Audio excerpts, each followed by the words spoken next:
Hola a todos, ¿qué tal? Espero que estén teniendo un buen tiempo y bueno, ya sea que estén con sus familias o con quien sea o solos, que se la estén pasando bien y que sea un tiempo de reflexión y de comunión y de redención. En esta ocasión, bueno, me gustaría compartirles una historia sobre una persona que en mi opinión pues es excepcional, una de las personas más excepcionales que ha podido vivir en este mundo. Y esa persona es el rey David. Yo creo que todos conocen la historia del rey David y bueno, todo el mundo creo que ha recitado más de una ocasión el famosísimo Salmo 23, ¿cierto? O sea, si me topo con alguien en la vida que me dice que no sabe quién es David y que tampoco conoce el Salmo 23, difícilmente le voy a creer. Pero bueno, ¿qué es lo que quiero compartir? Bueno, lo que me gustaría compartirles, o bueno, el propósito de este video de hoy es más que todo hablarles un poco de quién era David, poner en contexto su vida y su historia, pero no tanto desde el punto de vista como el rey o el gobernante de Israel, sino como el ser humano que fue, un ser humano que como cualquier otra persona en el mundo cometió errores y muy graves, pero que hay una parte de su vida que es excepcionalmente notable, y es el hecho de que delante de los ojos de Dios él era un hombre conforme al corazón de Dios. Es decir, llegar a alcanzar ese tipo de mérito y que el mismo Dios diga, porque la Biblia lo dice en el libro de los Salmos, que David era un hombre conforme al corazón de Dios. ¿Qué significa eso? Ser una persona conforme al corazón del Creador del universo. Eso es estar en altos niveles de honra. Pero ¿cómo se llega allí? ¿Quién era David en todo caso? Y uno dice, wow, para estar en ese punto, para ser considerado en ese alto honor, definitivamente fue un santo sin mancha, fue una persona que nunca pecó, fue alguien que se mantuvo en su vida con una habilidad que nadie más la tiene. Y hasta cierto punto es verdad, él tenía un par de cualidades que son raras y contadas las personas en este planeta que tienen esas cualidades o que han sido capaces de cultivarlas. Y el hecho de que él fuese un hombre conforme al corazón de Dios está ligado a esas dos cualidades, pero no tanto por el hecho de que él fuera una persona santa que nunca hubiera cometido un pecado, porque no fue así. David fue una persona muy pasional, que tenía que enfrentó mucho caos en su vida, que fue, wow, muchas de las cosas que él vivió son cosas muy difíciles, complejas, pesadas, que difícilmente una persona en nuestros tiempos sería capaz de soportar, sin volverse loco o sin pegarse un tiro en la cabeza. Pero fue justamente eso, ese par de cualidades excepcionales que a él lo ayudaron a sobrellevar todo eso, a superarlo, a vencerlo y a constituirse el ser humano que fue, delante del mundo y delante de los ojos de Dios también. ¿Y qué fue eso? Dirán ustedes. En primer lugar, hay que ver qué tipo de vida él tuvo. Y él fue una persona que desde muy joven estuvo delante de Dios sabiendo quién era Dios, conociéndose muy bien de ambos lados, una relación muy, muy estrecha y muy fuerte. David fue el último de los hijos de Isaí. Él nació en la ciudad de Belén. Y David, lejos de ser considerado un hijo honrado en su casa, o lejos de ser considerado un baluarte para su familia, o que su familia pudiese decir, tengo grandes expectativas en este chico, David fue degradado, David fue puesto a cuidar ovejas. Ese era el trabajo que él tenía. Y él vivía en el desierto cuidando de esas ovejas. Y poco o nada le importaba a la familia, y le pasaba algo al hombre, si lo devoraba un león, considerando que en ese tiempo él era solo un niño, literalmente, él era un muchacho. Y entonces se dio una situación y por algunas razones que son parte de otra historia que en algún momento se las voy a compartir, se tuvo que hacer un cambio de gobernante en Israel. Y Dios envió a uno de sus voceros, el profeta Samuel, a determinar quién iba a ser el nuevo rey. David de hecho fue constituido el segundo rey de Israel. Entonces llegaron a la casa de Isaí y ellos se sintieron honrados porque dijeron, wow, de mi linaje un rey, el próximo rey. Y presentaron a todos sus hijos, a los mayores. Pero no estaba David ahí porque David no fue convocado a esa reunión porque ni siquiera lo tomaban en cuenta. O sea, no era considerado alguien que pudiese brindar algo al mundo. Y entonces empezaron estos señores a presentar a uno de sus hijos y el profeta dijo, no, no es ninguno de ellos, ¿tienes algún otro? Y ellos dijeron, sí, sí hay uno más, pero no creo que sea él tampoco, es un pastor de ovejas, no está aquí. Y él dijo, mándalo a traer, que quiero verlo. Y cuando lo trajeron dijeron, él es. Y la familia se sorprendió no en el hecho de que, wow, estamos alegres porque nuestro hijo es el próximo rey del país, no. Se sorprendieron porque no esperaban nada de él, porque pensaban que era un bueno para nada, una persona que no tenía futuro. Esto creo que a muchos les suena familiar, ¿cierto? Que a veces las personas más cercanas a nosotros sean las que menos confían en nuestras capacidades y en nuestro potencial, porque realmente no nos conocen.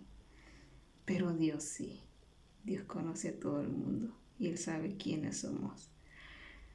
Y bueno, el hombre, el muchacho, fue designado y en ese momento empezó a crecer un odio y una repulsión y una envidia irracional de parte de su misma familia hacia él. Al punto de que obviamente no iban a aceptar con buenos ojos ni la familia, ni mucho menos el resto del país esa situación y vinieron y decidieron cazarlo como quien caza a una presa para matarlo. Porque dijeron no es digno de tal honra, no es digno de convertirse en el gobernante de todo este país. Un pastor de ovejas se vuelve rey. No, no es posible, no lo vamos a permitir, dijeron. Entonces el muchacho hizo muchos enemigos de gratis. Y su misma familia se unió a sus enemigos y empezaron a perseguirlo para matarlo.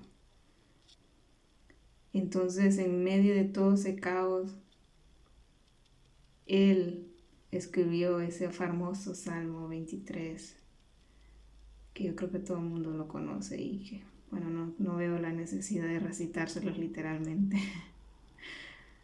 Y dijo, estoy en medio de la tribulación más grande de mi vida, estoy pasando por el caos más grande, al filo de la navaja literalmente.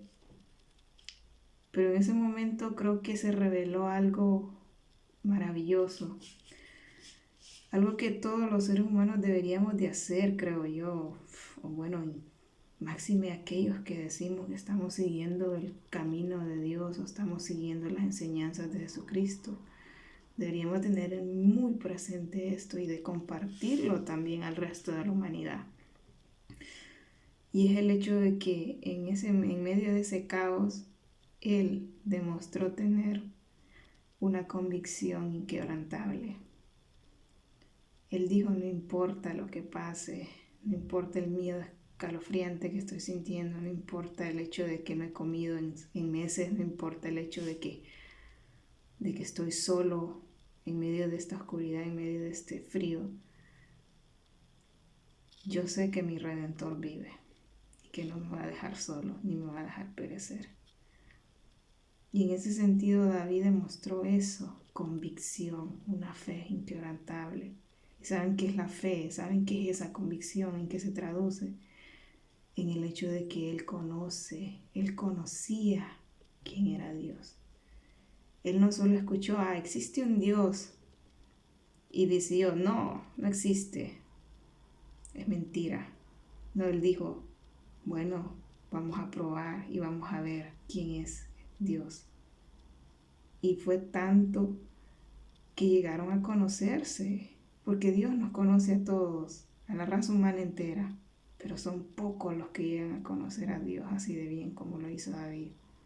Llegan a tener esa relación tan estrecha y tan cercana, al punto de decir que sí, ellos eran amigos, eran familia. Entonces dijo, tú me vas a librar de esto y de todo lo que se venga. Y pasó, lo libró y se constituyó rey de Israel, aún en contra de todos los pronósticos, de todos los asesinos que andaban por ahí cazándolo. Pero la cosa no terminó allí. Él todavía tenía un camino bastante escabroso que recorrer. Una lista de dificultades que si hoy por hoy alguno de nosotros pasara siquiera ¿qué voy a decir? Una centésima parte de eso bastaría para enloquecernos o para pegarnos un tiro. Pero él no lo hizo. Después de eso, ya siendo rey, un día estaba por allí y como a veces los seres humanos estamos donde no deberíamos de estar y vemos lo que no deberíamos de ver y buscamos lo que no se nos ha perdido y vamos a encontrar lo que no se nos ha perdido. Le pasó. Estaba por allí y estaba una mujer muy hermosa bañándose en un río y él la vio y él quedó prensado, enloquecido. O sea, no pudo sacársela más de la mente. Y esa mujer estaba casada justamente con uno de sus generales más leales a su causa. Y le importó cero que el hombre fuese uno de sus mejores amigos, o que la mujer fuese la esposa, mejor dicho, de uno de sus mejores amigos. Le importó cero. Planificó el asesinato de ese hombre para quedarse con esa mujer. Y literalmente mandó a ese pobre hombre a morir a la guerra. Y el hombre aceptó porque él era leal, como su gobernante y como su amigo. Y ya se imaginarán todo el resto de cosas que pasaron entre esos dos. La mujer a la larga terminó embarazada de David. Y Dios sabía lo que había hecho David, porque Dios sabe todo lo que los seres humanos hacemos. Somos nosotros los que pensamos que podemos engañarlo o engañar a alguien. No existe tal cosa. Nadie tiene ese poder. Y en esa tierra menos. Y Dios supo lo que hizo y le dijo, David, ¿qué hiciste? Por tu pecado, tu hijo pagará las consecuencias de tus acciones. ¿Y saben cuál fue el pago de esa consecuencia? La muerte de ese bebé. Porque el bebé nació, pero murió a los pocos días. Y David se sintió miserable y devastado y dijo, David, Señor, ¿por qué él tiene que pagar las cosas que yo hice? Y entonces Dios le dijo, porque es tu castigo por lo que hiciste. Entonces, ahí yo les diría a los que son padres que tengan cuidado con sus acciones, porque sus acciones van a repercutir en sus hijos y van a dañarles la vida a sus hijos. Si son acciones malas, si son cosas buenas, van a transmitir un buen mensaje y van a sembrar una semilla fuerte. Ahora, si transmiten cosas malas, van a destruir a un ser humano. Así que hay que tener cuidado con eso. Después de ello, David no se volvió un ser arrogante que diría, bueno, como haríamos cualquiera, que diría, bueno, yo toda la vida le he sido leal a Dios, toda la vida le he sido fiel, soy bondad pura, como dice mucha gente. Mentira. ¿Y por qué me trata tan injusto? No, él no hizo eso. ¿Saben qué hizo él? Se encerró en una habitación y se humilló. Se humilló reconociendo su falta, lo que nosotros deberíamos de aprender a hacer también. Él dijo, ok, está bien, yo sé. No es necesario que me lo digas, yo lo sé. He pecado y he pecado garrafalmente. Y aquí lo único que puedo hacer es venir delante de tus ojos y decirte que me arrepiento genuinamente de mis acciones y te pido que me perdones. Porque no podemos hacer otra cosa. Es lo único que podemos hacer. Y ahí fue donde se reveló la segunda de esas cualidades que yo les mencioné. Que David era un hombre con una capacidad de reconocimiento de sus faltas como nadie. Porque a pesar de que era un hombre pasional, almático, una persona que en algún punto lo dominaron y lo dominaron feo, sus pasiones mundanas, humanas, como quieran catalogarlas, al punto de cometer crímenes atroces, como mandar a matar a alguien por una mujer. Él era un ser humano que sabía cuando cometía sus errores y sabía que es necesario reconocerlos y humillarse y pedir perdón de verdad y nunca más volver a persistir en eso. Porque si se equivocaba una vez, pero aprendía la lección y lo hizo. Y después de ello no fue que fue una vida de un lecho de rosas. O sea, si alguien le hubiera dicho a David, tú vas a vivir este tipo de vida, cuando le dijeron, te vas a convertir en el nuevo rey de este país, yo creo que el muchacho, sabiendo que era sensato, hubiera dicho, no, yo rechazo esa vaina. No, gracias. Aquí me voy. Como decimos en mi país, mejor que digan aquí corrió que aquí murió. Él no hubiera aceptado, nadie en su sano juicio aceptaría ese tipo de misiones, ese tipo de caminos en la vida. Porque es que, créanme, yo los exhorto a que lean esa historia, es muy buena, muy buena. Hoy por hoy hubiera sido un bestseller. La historia de este hombre tiene de todo. Después de eso, ¿qué pasó? Bueno, él tenía muchas concubinas porque era la tradición de esos tiempos y de esas culturas. Y una de sus concubinas, pues una le dio un hijo, otras le dieron hijas y así. Y había una en particular que tuvo un varón y una niña.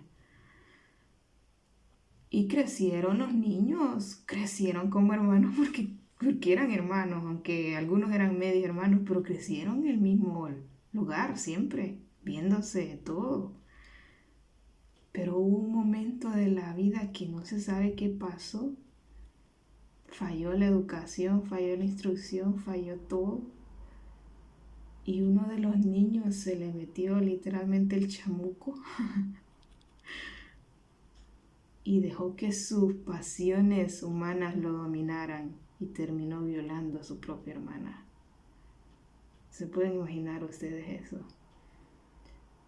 Y vino el hermano de esa niña, hermano de la misma madre y del mismo padre, lógicamente, y dijo, no, esto yo no lo acepto, esto no va a poder ser, es que yo esto me lo cobro porque me lo cobro y me importa cero que sea de mi sangre. Y que hasta cierto punto es entendible la reacción de este muchacho. Desde el punto de vista humano es entendible. Y vino y ¿saben qué hizo? Degolló al otro, lo mató. Pero no paró ahí la cosa. Él dijo, mi padre tiene la culpa de todo esto. Suena tan familiar eso, ¿cierto? Que cuando los hijos nos equivocamos, si estamos cegados por la ignorancia y por la soberbia, o cuando cualquier persona se equivoca, lo primero que hace es echarle la culpa al resto del mundo de nuestras equivocaciones. Y decimos, el mundo está en mi contra, yo tengo la razón, soy la víctima. Y todos los demás tienen la culpa. ¿Qué pasó? Bueno, no quedó solo en el rencor de un hijo hacia un padre, sino que el rencor creció al punto de que el muchacho se unió a los enemigos del país para matar al propio padre, porque el padre era el rey, el gobernante, y así poder quedarse con el poder, él, y convertirse en el nuevo rey. Y eso además sumó peor todavía, porque imagínense, él era el hijo de ese hombre, que no era un hombre común y corriente, era un gobernante, era el rey de ese país. Estaban en guerra con un montón de naciones. Y resulta que el muchacho optó por unirse a una de esas naciones contrarias para matar a su propio padre. Porque ese era el nivel de odio que le tenía. Y después el resto de líderes del país sabían que eso no podía continuar, porque era él o era todo el país el que se iba a ir al hueco. Era matar a ese muchacho o que el resto del país fuera exterminado. Y David dijo, y le dijeron a David, tienes que tomar una decisión. No puedes seguir viviendo tu hijo, porque si tu hijo sigue viviendo, Israel va a ser desolado, va a ser arrastrado a la ruina y tú vas a morir. Y él dijo, ¿yo cómo voy a matar a mi propio hijo? ¿Cómo me piden que yo mate a mi propio hijo? No lo puedo hacer, esto es inaudito, no me cabe en la cabeza, es que no lo voy a hacer. Le dijeron, tienes que. Y ¿saben qué? La situación aquí es que todo el mundo va a escuchar esto y dice, wow, qué horror, qué horror. Yo misma cuando lo leí me horroricé. Dios, madre, esto realmente pasó. Y sí pasó. Fue como... Y la primera reacción que tenemos es, aquí no está Dios por ningún lado. ¿Cómo es que esta gente es seguidora de Dios con semejantes cosas pasando en su vida? No, aquí aquí no hay Dios. Aquí está el mero chamuco aquí no hay Dios. Y dice, David, ¿y qué va a hacer David? Que lo perdone a su hijo. No, ¿saben qué pasó? Si lo vemos con cabeza fría, él tenía que hacerlo por justicia, porque no iba a ser, no era correcto que David dejara morir a todo el país solo por su propio hijo. Y máxime sabiendo que los errores de sus hijos fueron en cierto punto un reflejo de sus propios errores. Porque como les dije, los errores que los padres cometen se reflejan en los hijos y los hijos terminan pagando esos platos rotos.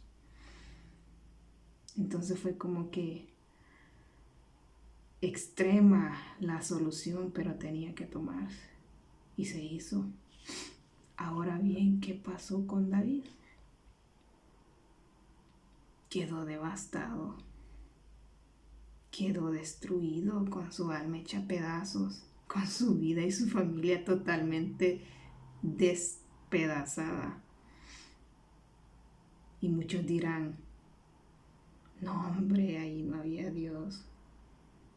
Y él, con toda la razón del mundo, desde nuestra propia objetividad humana, podríamos decir, estaba en todo su derecho de negar a Dios. Estaba en todo su derecho de quejarse y de ir en contra de Dios. Pero la pregunta aquí es, ¿y por qué tendría que haber hecho eso si él fue el que tomó sus decisiones? Dios no lo hizo.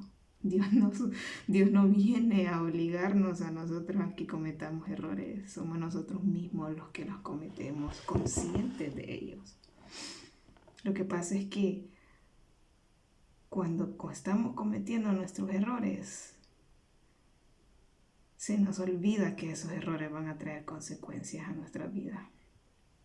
Y una vez que hemos cometido la pasada, después esperamos que el resto del mundo venga a darnos palmadas en la espalda y a respaldarnos, cuando no es así y nadie tiene por qué hacerlo, porque nosotros fuimos los que metimos las 4, como decimos en mi país, que cometimos el error.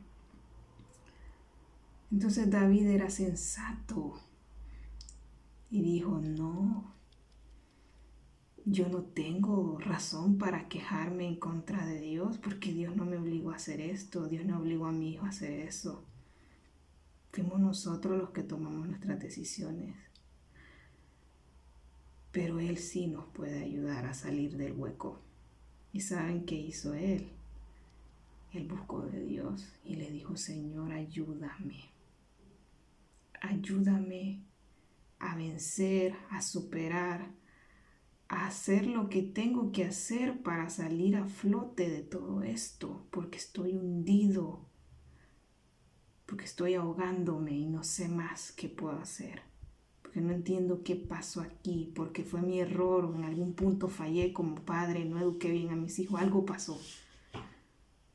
Ayúdame, porque yo no puedo con esto.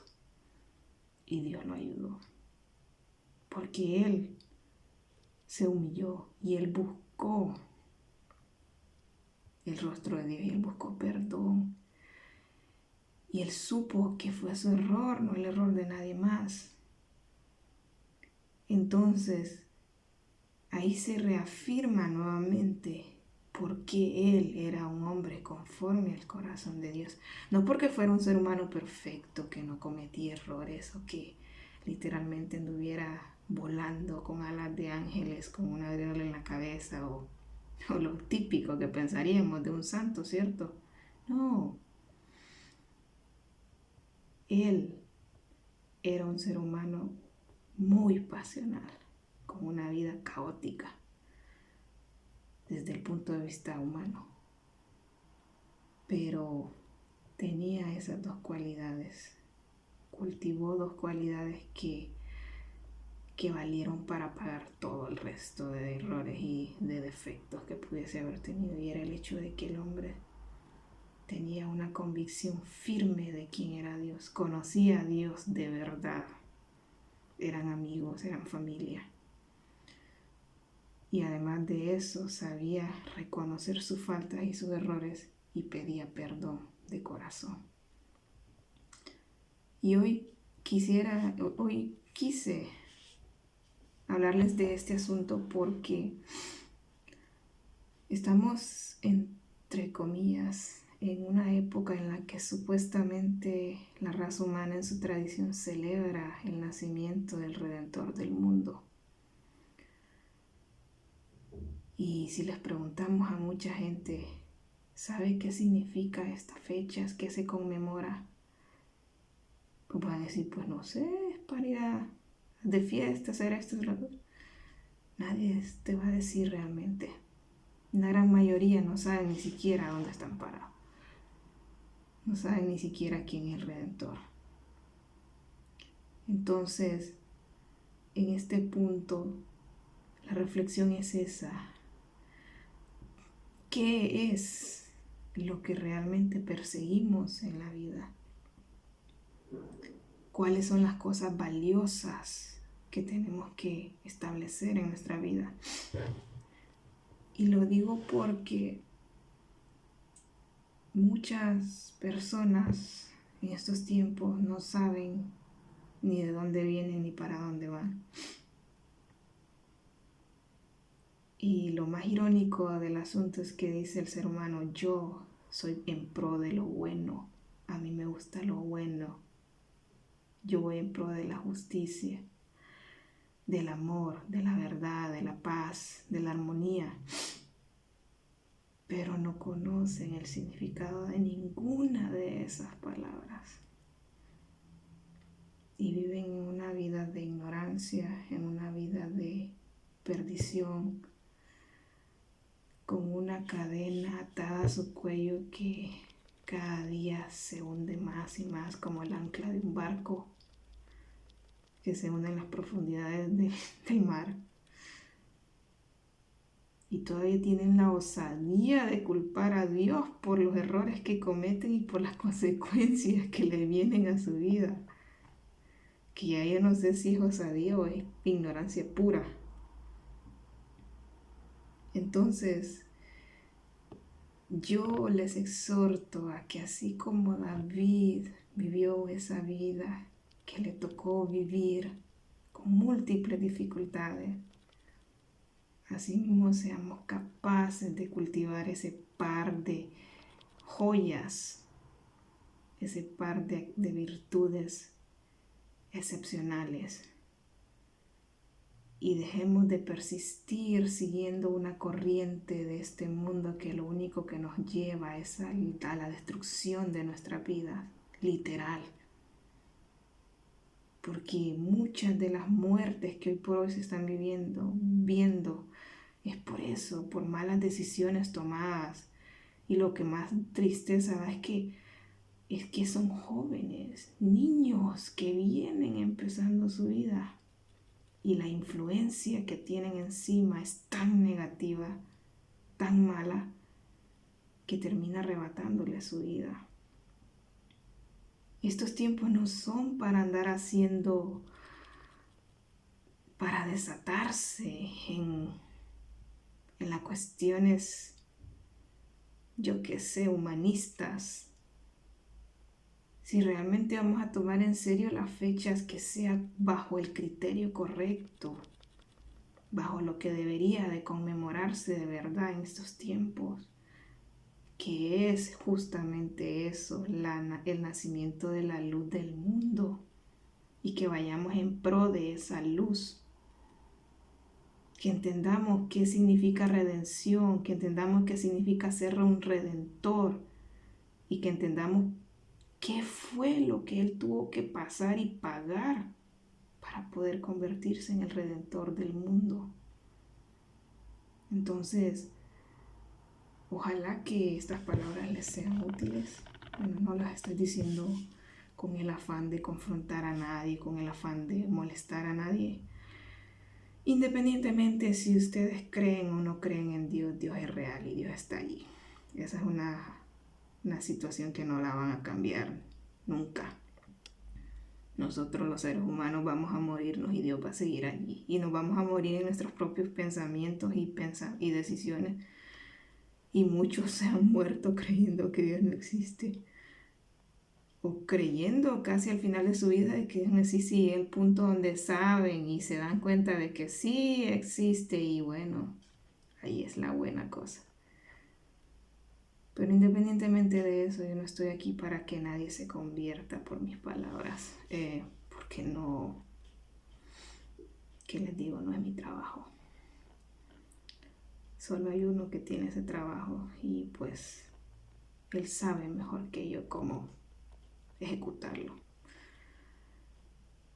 Mi objetivo esta noche fue más que todo eso, compartirles la vida de este hombre extraordinario.